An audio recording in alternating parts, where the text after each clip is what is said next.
हिंदी सक्तीच्या विषयावरून शालेय शिक्षण मंत्री दादा भुसे हे मनसे अध्यक्ष राज ठाकरेंची भेट घेण्याची शक्यता आहे।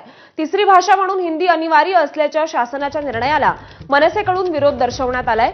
स्वतः राज ठाकरेंनी यावर आपली आक्रमक भूमिका मांडल्यानंतर शासनाने घेतलेला निर्णय आणि त्यामागील हेतू याबाबत भुसे आपलं मत राज ठाकरेंकडे मांडू इच्छित असल्यानं लवकरच या भेटीसाठी वेळ मागण्याची शक्यता आहे।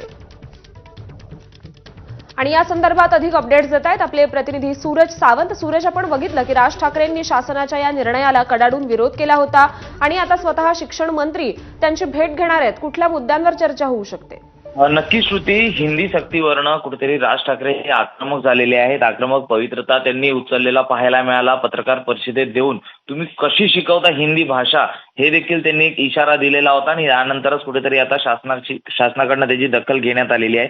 तिसरी भाषा म्हणून हिंदी अनिवार्य असल्याबाबत शासन निर्णयाला मनसेकडनं हा विरोध दर्शवण्यात आला होता। स्वतः राज ठाकरेंनी आपली भूमिका मांडल्यानंतर त्या निर्णयामागील नेमकी हेतू काय आहे आणि हा निर्णय का घेण्यात आलेला आहे, त्याचबरोबर नवीन शिक्षण धोरणांमध्ये त्याचा कसा उल्लेख करण्यात आलेला आहे, या सगळ्या बाबी समजवण्यासाठी दादा भुसे हे लवकरच मनसे अध्यक्ष राज ठाकरे यांची भेट घेऊ शकतात अशी माहिती त्यांच्याकडनं देण्यात आलेली होती। याबाबत लवकरच वेळ मागितलेली आहे। मनसेच्या या आक्रमक भूमीमुळे या विषयात हिंसक वळण मिळू नये, हिंदी शाळांमधील जी पुस्तकं जाळली जात आहेत त्यामुळे मुलांचं नुकसान कुठेतरी होऊ नये याबाबत देखील ही महत्वाची भेट मांडली जाते। त्यामुळे कुठेतरी शासनाकडनं आता राज ठाकरे यांना हा संपूर्ण जो विषय आहे तो देखील समजावून सांगण्यात येणार असल्याचं कळतंय। दादा भुसे स्वतः भेट घ्यायला जाणार आहेत आणि ते वेळ देखील मागितलेली आहे।